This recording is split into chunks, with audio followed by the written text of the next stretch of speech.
Olá! A reforma trabalhista vem sendo discutida pelo governo federal e deve afetar boa parte da população. Uma das mudanças-chave é a maior valorização dos acordos coletivos. As empresas consideram que as leis trabalhistas amarram a relação de trabalho e dificultam o crescimento. Mas o mercado está em condições de negociar esses direitos de forma justa com o trabalhador? Bom, e para tentar responder esta e outras questões, nós vamos conversar agora com o professor Revalino Antônio de Freitas, que é professor da Faculdade de Ciências Sociais da UFG. Olá, professor, obrigada pela presença. Muito obrigado. Bom, também vamos conversar com o Olímpio José Abrão, que é presidente do Conselho Temático de Relações do Trabalho da FIEG. Olá, muito obrigada pela presença. Obrigado, Camila. E para completar o nosso time aqui hoje, a Ieda Leal, que é vice-presidente da Central Única dos Trabalhadores em Goiás. Obrigada pela presença, Ieda. Eu que agradeço. Bom, para começar, a primeira pergunta em relação a essa questão que a gente tocou no início das negociações entre sindicatos e empresas, que, segundo essa proposta, pode prevalecer em relação à CLT. A estrutura dos sindicatos que existe hoje, ela é capaz de dar segurança ao trabalhador em relação à garantia dos direitos dele? Queria começar com a Ieda. Nos preocupa muito essa tomada de decisão pelo governo federal de tentar flexibilizar.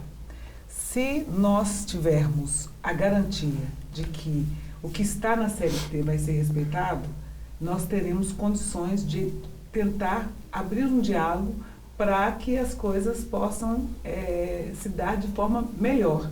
Mas não dá para abrir mão dos nossos direitos. Então, o que vai ser de nós trabalhadores se o que prevalecer for apenas um acordo em detrimento de uma legislação? Que não é uma legislação tão boa quanto se parece. Ela realmente precisa de algumas mudanças, mas não para prejudicar o trabalhador. Né? Então, a necessidade de se fazer um amplo debate, de se chegar num denominador comum de que o Brasil precisa crescer, nós precisamos trabalhar e que os trabalhadores precisam colaborar no crescimento do país é uma coisa, mas querer que o trabalhador pague o preço pela desorganização do Brasil, nós não temos condições de aceitar essa proposta. Agora, nós queremos o diálogo. O diálogo passa, primeiro, por escutar todos os trabalhadores e também, logicamente, os patrões. Mas, necessariamente, nós temos que começar o diálogo e não da forma que está sendo colocada agora. Quer dizer, a necessidade de se fazer uma reforma porque existem sérios problemas e esses problemas serão resolvidos se a gente apertar o cinto do trabalhador. Aí não tem acordo. Felipe, você concorda, discorda? Qual a sua posição? Bom, assim, a proposta do governo, Camila, não fala da negociação coletiva. Ela fala de uma mini reforma que trata de alguns pontos de flexibilização de contratos de trabalho. A CNI, a FIEG, as federações, a gente está de acordo com a reforma, mas a gente acha que essa reforma é muito tímida, não foi uma reforma tão abrangente. Agora, com relação a estarmos preparados para negociar acordos coletivos, evidentemente que respeitando a CLT, isso sempre a CNI tem dito, tem que ser respeitado as normas de CLT e as normas de segurança. O Brasil é signatário da Organização Internacional do Trabalho. Então, o Brasil segue normas internacionais de segurança e de acordo de trabalho. Então, a proposta que a gente defende é que seja negociado livre entre sindicatos de colaboradores e sindicatos dos empresários. Se estamos preparados para isso, eu te confesso que nós não estamos preparados para isso ainda. Mas a gente tem que dar o primeiro passo. A gente tem que começar esse entendimento, certo? Sei lá, talvez uma fase de transição, mas o futuro das relações de trabalho no Brasil e no mundo passam por esses acordos coletivos. E nós todo ano sentam à mesa sindicatos, obreiros e sindicatos empresariais para negociar convenções coletivas. Hoje em dia o que a gente faz é negociar índice de aumento. Ou seja, os próprios sindicatos hoje não têm força. A gente está tirando a força dos sindicatos. Entendeu? Professor Revalino? Bom, eu primeiro acho ótimo ver um debate desse em relação trabalhadores e a representação patronal, por exemplo. Isso mostra que há um espaço a crescer na discussão sobre as relações capital-trabalho. Como qualquer relação, como a maioria das relações, ela não é uma relação simétrica, muito pelo contrário. É óbvio que numa relação capital-trabalho, e numa sociedade igual à nossa, onde a proteção social é residual, não há uma proteção social de fato aos trabalhadores, num amplo campo que permita proteção para eles terem condições de trabalho de fato. Quando se pensa numa negociação salarial, numa negociação trabalhista, é óbvio que a condição do mercado é superior. Não estou discutindo o que é melhor, o que é pior no caso. Estou apenas tentando mostrar que numa relação, nesse caso, ela é muito assimétrica.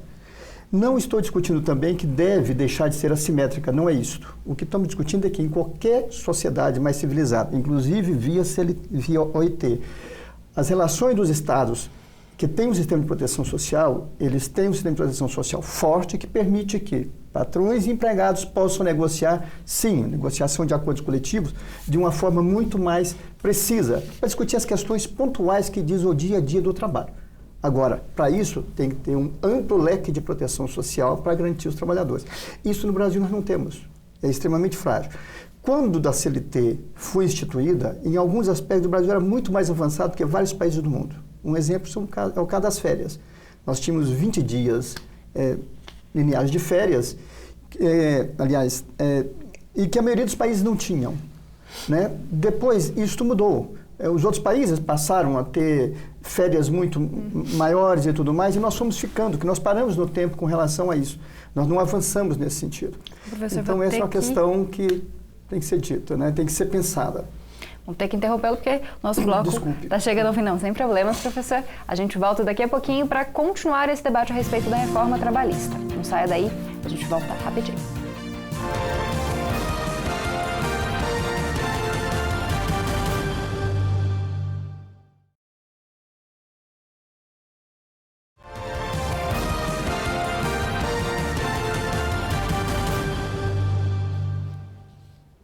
O assunto de hoje é a reforma trabalhista e nós estamos conversando com Revalino Antônio de Freitas, professor da Faculdade de Ciências Sociais da UFG, também com o Olímpio José Abrão, que é presidente do Conselho Temático de Relações do Trabalho da FIEG, e com a Ieda Leal, que é vice-presidente da Central Única dos Trabalhadores em Goiás. Bom, vou para uma outra questão que também tem sido muito discutida, que é a questão da terceirização da atividade fim, que seria uma outra proposta discutida. Quais são as implicações dessa proposta, principalmente no serviço público? Será que isso não pode representar um comprometimento da qualidade dos serviços? Professor Revalino, vou começar com o senhor agora. Eu vou pegar o exemplo da universidade. Várias atividades aqui foram terceirizadas.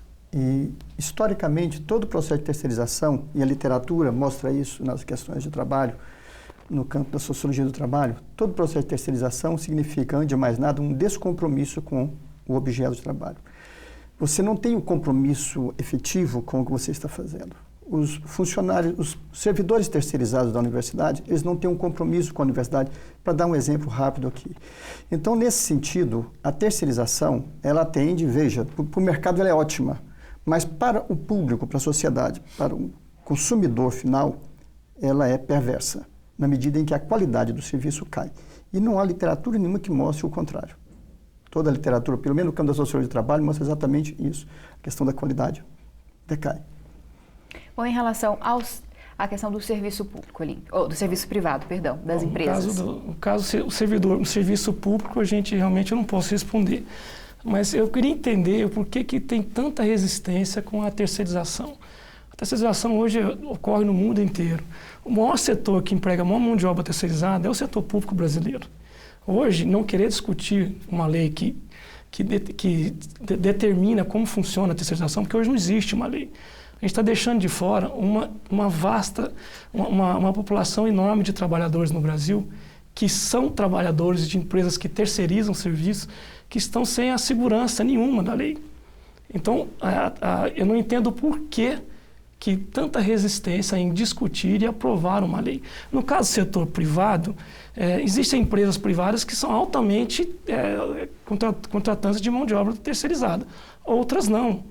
Outras partes dela pode ser terceirizada, parte não. O que o professor disse da qualidade do serviço, a empresa privada, ela sente na hora, o cliente some. Se o terceirizado está atendendo mal, ele vai perder o cliente.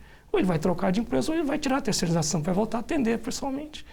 Então, eu queria justamente entender o porquê esse bloqueio, porque hoje uma população enorme de trabalhadores, que são de empresas que prestam serviços terceirizados, estão descobertos. Não existe uma lei para eles. Bom, Ieda, você como representante da Central Única dos Trabalhadores, poderia responder esse questionamento? Eu acho que são situações em que a gente precisa compreender bem mais, inclusive a população. Serviço público terceirizado, nós estamos assistindo o que está acontecendo, tanto na saúde em Goiás, quanto na questão do presídio. Na hora que acontece alguma situação, não se encontra quem é o responsável. Aí fica determinando, não, aqui eu só vou até um local. E o serviço público, nós trabalhadores públicos, nós defendemos o serviço público, a entrada é pelo concurso. E aí nós temos que garantir isso. Agora, regulamentação da terceirização, é lógico que precisa ser feito. As pessoas são exploradas, existe uma exploração de mão de obra. E aquela obsessão de algumas pessoas, governadores, que querem terceirizar o serviço, é porque são pessoas que não acreditam no serviço público.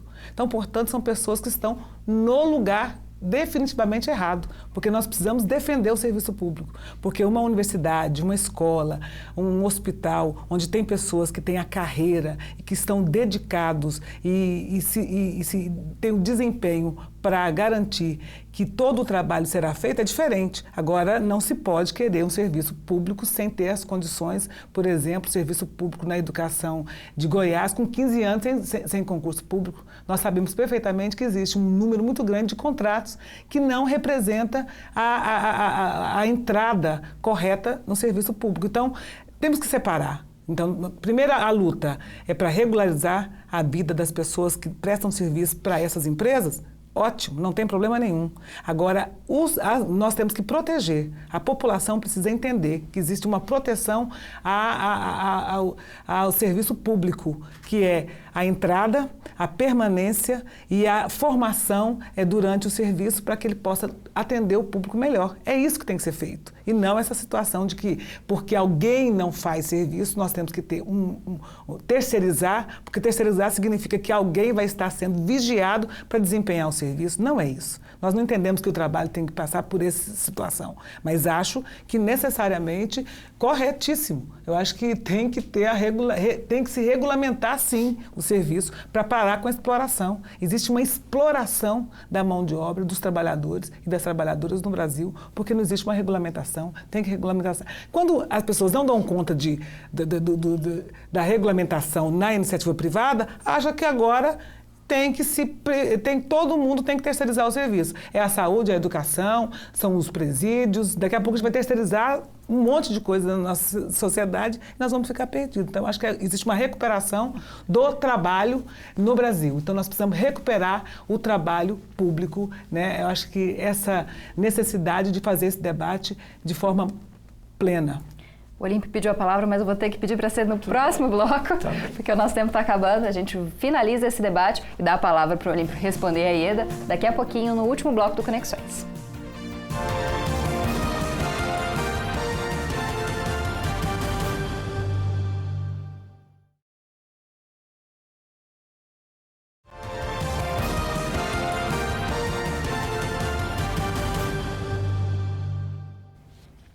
Voltamos com Conexões para finalizar a discussão de hoje. Nós estamos conversando com o Revalino Antônio de Freitas, professor da Faculdade de Ciências Sociais da UFG, também com o Olímpio José Abrão, que é presidente do Conselho Temático de Relações do Trabalho da FIEG, e com a Ieda Leal, que é vice-presidente da Central Única dos Trabalhadores em Goiás. Bom, o Olímpio pediu uma fala. Sim. Não, eu só pontuar em relação à terceirização do setor privado, a gente entende que é uma forma moderna de gestão empresarial.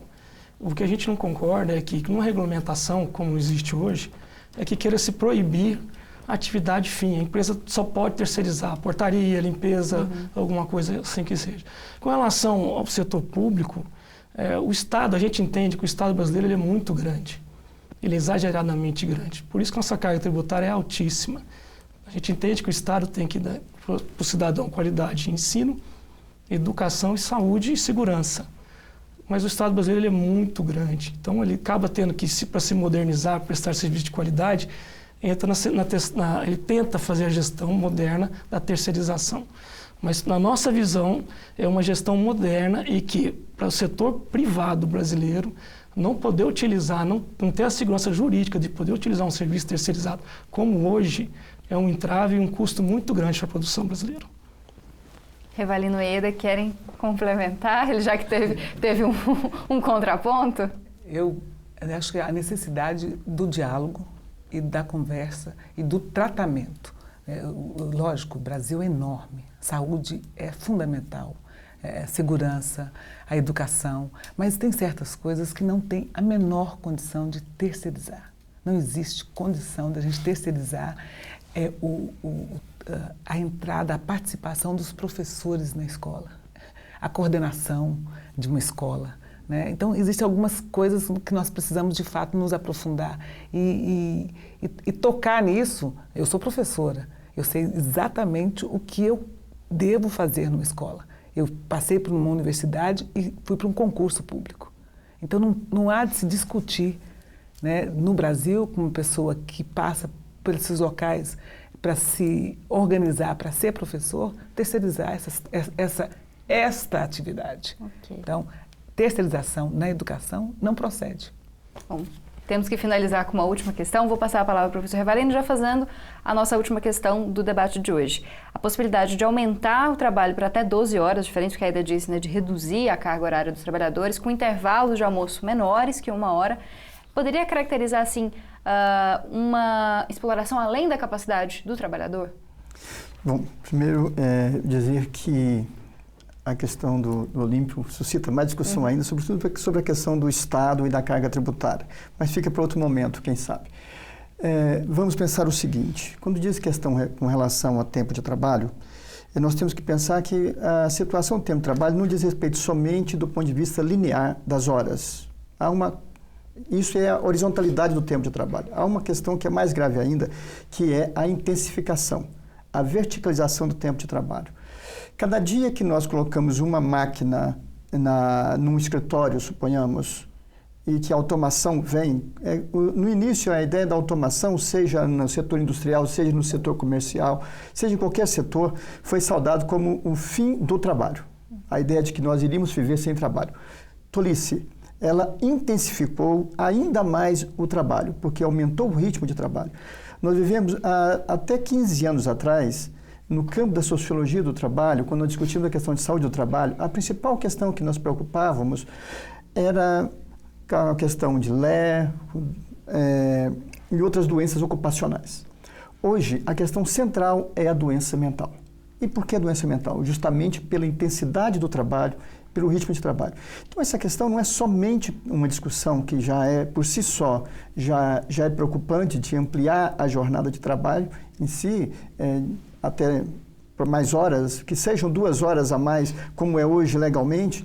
Isso, por si só, já é preocupante, mas também o problema que paira acima disso, que é a intensificação do trabalho.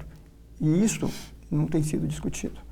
Rapidamente, Olímpio. Não, Camila, a respeito das 12 horas, a gente, infelizmente, as leis trabalhistas tratam todos por iguais. Evidentemente que um trabalho de 12 horas você não pode estender para todo mundo interrupta.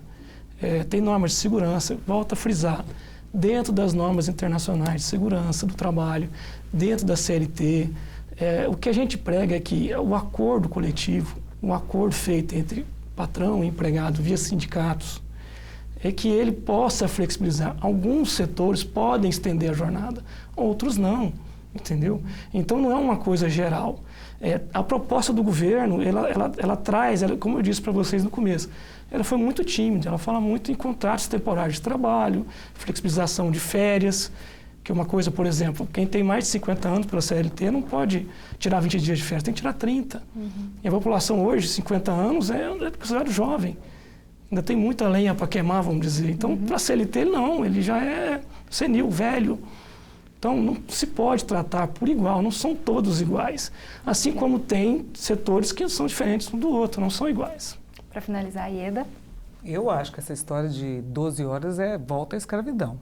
Portanto, não vamos discutir isso.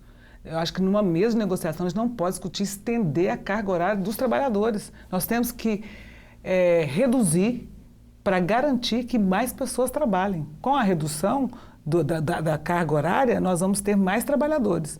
E olha, assim, isso é tão difícil, né? Pedir para alguém trabalhe mais. Parece que está pedindo, assim, morra mais rápido. Então, eu acho que é o contrário, né? Qualquer pessoa, tanto o serviço público quanto o serviço privado, tem que entender que um trabalhador ele precisa ter rendimento. Ninguém vai render estendendo a sua carga horária, pelo contrário. Então, eu acho que nós somos contrários. Nós queremos a redução da carga horária do trabalhador, nós queremos que a família possa se encontrar sábado e domingo, e nós queremos construir um outro Brasil. Vamos discutir.